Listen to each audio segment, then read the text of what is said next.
we are dumb sheep. We really are. And I've told you before, I really like the Greek word for sheep, which is probaton. I told you one time I was teaching speaking at San Quentin, and that was one of the messages that I delivered. Was I gave a message on the shepherd and the sheep and gave a translation and said the sheep that's the Greek probaton, like the word probation. So, the inmates understand that.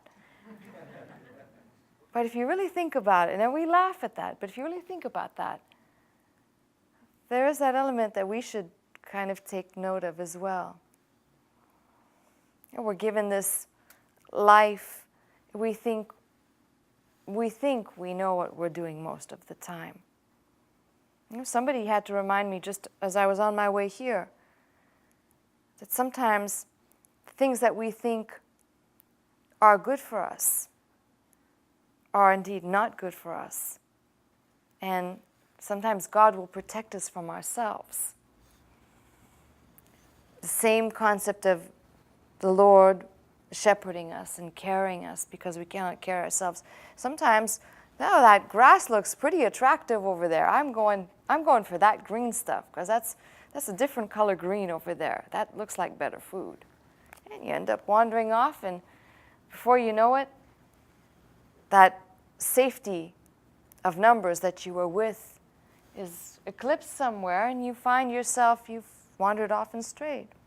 So I love this concept, which then, of course, Peter picks up in 1 Peter and verse 5 as the final concept, when he says in 1 Peter 5 and verse 4, "And when the chief shepherd shall appear, you shall receive a crown of glory that fadeth not away."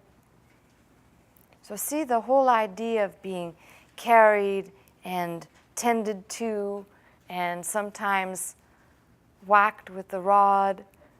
There's a reward at the end. If there was no reward, I might just say, wow, all of that for what?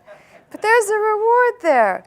You shall receive a crown of glory that fadeth not away. So not only is there comfort for the trip, but eyes focused on exactly where it is you're going to, that particular place, gives you also an idea that the trip has value. There's something at the end. I don't mean at the end per se, but just what Peter says. When he shall appear, ye shall receive.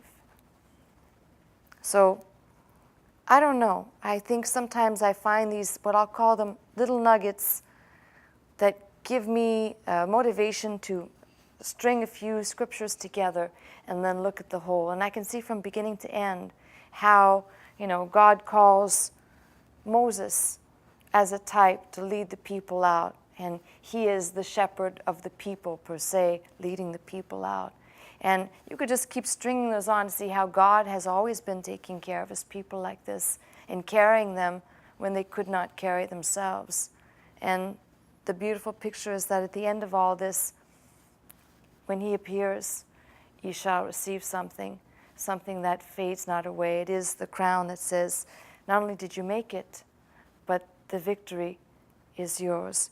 Now, it's a small lesson, hopefully with a big impact of comfort on the heart, because I think we all can use some of that on a daily, sometimes hourly basis. Now get on the telephone.